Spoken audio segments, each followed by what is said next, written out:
প্রিয় বন্ধুরা, রমজানের প্রথম রাতে আকাশে কি ঘটে?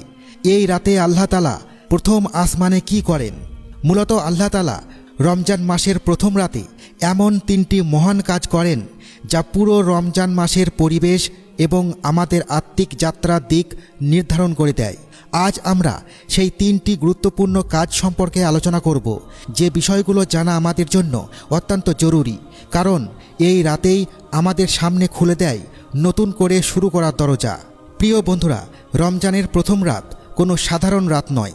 এটি এক মহিমান্বিত সূচনা, এক এমন সময় যখন আল্লাহর অসীম রহমত পৃথিবীতে নেমে আসে, যা আমাদের কল্পনাকেও ছাড়িয়ে যায়।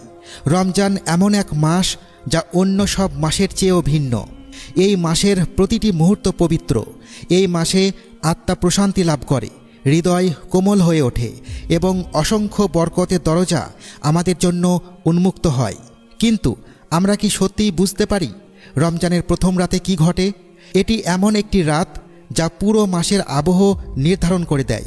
এই মাসে আল্লাহ তাআলা তাঁর সীমাহীন দয়ায় আমাদের ভাগ্যের গতিপথ পরিবর্তনের সুযোগ দেয়, আমাদের জন্য অফুরন্ত কল্যাণের দুয়ার খুলে দেন।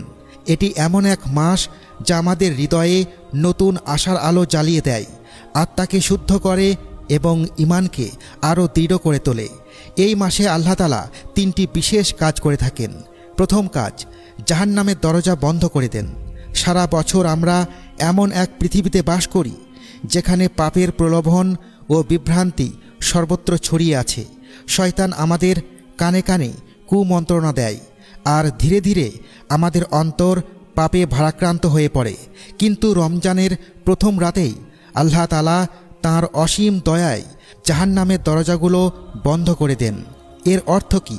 এর অর্থ হলো আল্লাহ আমাদের জন্য তওবার দরজা খুলে দিচ্ছেন, আমাদের জানিয়ে দিচ্ছেন, যত বড় পাপই করি না কেন, যতই পথভ্রষ্ট হই না কেন, এখনই ফিরে আসার সময়। যেন আল্লাহ আমাদের বলছেন, আমি তোমাদের সুযোগ দিচ্ছি তোমার অতীত ভুলে সামনে এগিয়ে যেতে। শাস্তির দরজাগুলো আমি বন্ধ করে দিয়েছি, এখন আমার দিকে ফিরে এসো। এটি এক মহামূল্যবান সুযোগ যা আমাদের সামনে উপস্থিত হয়। এটি প্রমাণ করে আল্লাহ আমাদের ক্ষমা করতে চান, তিনি আমাদের শাস্তি দিতে চান না। কিন্তু প্রশ্ন হলো, আমরা কি এই সুযোগ গ্রহণ করতে প্রস্তুত? যখন জাহান্নামের দরজা বন্ধ, তখনও কি আমরা পাপ আঁকড়ে ধরে রাখব? হাদিসে রাসূলুল্লাহ সাল্লাল্লাহু আলাইহি ওয়াসাল্লাম বলেছেন, যখন রমজান মাস আসে, জান্নাতের দরজাগুলো খুলে দেওয়া হয়, জাহান্নামের দরজাগুলো বন্ধ করে দেওয়া হয় এবং শয়তানকে শৃঙ্খলিত করা হয়। সহিহ বুখারী। এরপর দ্বিতীয় যে কাজটি করা হয় তা হলো জান্নাতের দরজা খুলে দেওয়া।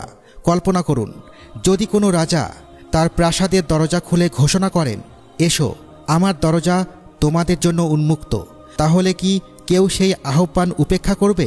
তবে যখন রাজাদের রাজা আল্লাহ নিজেই জান্নাতের দরজা খুলে দেন, তখন আমরা কেন সেই ডাকে সাড়া দেব না? জান্নাতের দরজা খুলে দেওয়ার অর্থ কী? এর অর্থ হলো এই মাসে জান্নাতে পৌঁছানোর আমল করা আরও সহজ হয়ে যায়। আমাদের সালাত হালকা মনে হয়, কোরআনের প্রতি আকর্ষণ বেড়ে যায়, আর নেক কাজের জন্য অন্তর আরও উদার হয়ে ওঠে। এখনই সময় আল্লাহর রহমতের দিকে এগিয়ে যাওয়ার। আমাদের উচিত সালাত বৃদ্ধি করা, বেশি বেশি দান সদকা করা এবং ভালো কাজের প্রতি মনোনিবেশ করা, আল্লাহর জন্য একনিষ্ঠ ইবাদতে নিজেকে নিয়োজিত করা, কারণ জান্নাতের দরজা আমাদের জন্য অপেক্ষা করছে। আল্লাহ তাআলা পবিত্র কুরআনে আমাদের আহ্বান জানিয়ে বলেন, তোমরা প্রতিযোগিতা করো তোমাদের রবের ক্ষমা এবং সেই জান্নাত লাভের জন্য, যার প্রশস্ততা আকাশ ও পৃথিবীর সমান, যা প্রস্তুত করে রাখা হয়েছে মুত্তাকিদের জন্য। অর্থাৎ এই জীবন শুধু দুনিয়ার জন্য নয়, এটি এক দৌড় যেখানে লক্ষ্য আল্লাহর ক্ষমা এবং চিরস্থায়ী শান্তির আবাস জান্নাত। আর এই মহান লক্ষ্যে পৌঁছানোর পথকে সহজ করে দেওয়ার জন্যই রমজান আমাদের সামনে আসে এক বিশেষ সুযোগ হয়ে। এই মাসে আল্লাহ তাআলা যে তৃতীয় মহান কাজটি করেন তা হলো শয়তানকে শৃঙ্খলিত করা। সারা বছর ধরে শয়তান মানুষকে বিপদগামী করার জন্য নিরলস চেষ্টা চালিয়ে যায়। সে আমাদের মনে সন্দেহ ঢুকিয়ে দেয়, কুমন্ত্রণা দেয়, পাপকে সুন্দর ও আকর্ষণীয় করে তোলে, যেন ভুল পথই সঠিক মনে হয়। কিন্তু রমজানের প্রথম রাতেই সেই শক্তিশালী প্রভাব দুর্বল হয়ে পড়ে। শয়তানের ক্ষমতা সীমিত হয়ে যায়, তাকে শৃঙ্খলিত করা হয়। ফলে মানুষের সামনে একটি পরিষ্কার বাস্তবতা দাঁড়িয়ে যায়। যদি রমজানেও আমরা পাপের সঙ্গে লড়াই করি, তবে তার বড় কারণ শয়তান নয়, বরং আমাদের নিজের অভ্যাস, আমাদের নিজের প্রবৃত্তি। এই উপলব্ধিটাই রমজানের সবচেয়ে বড় শিক্ষা।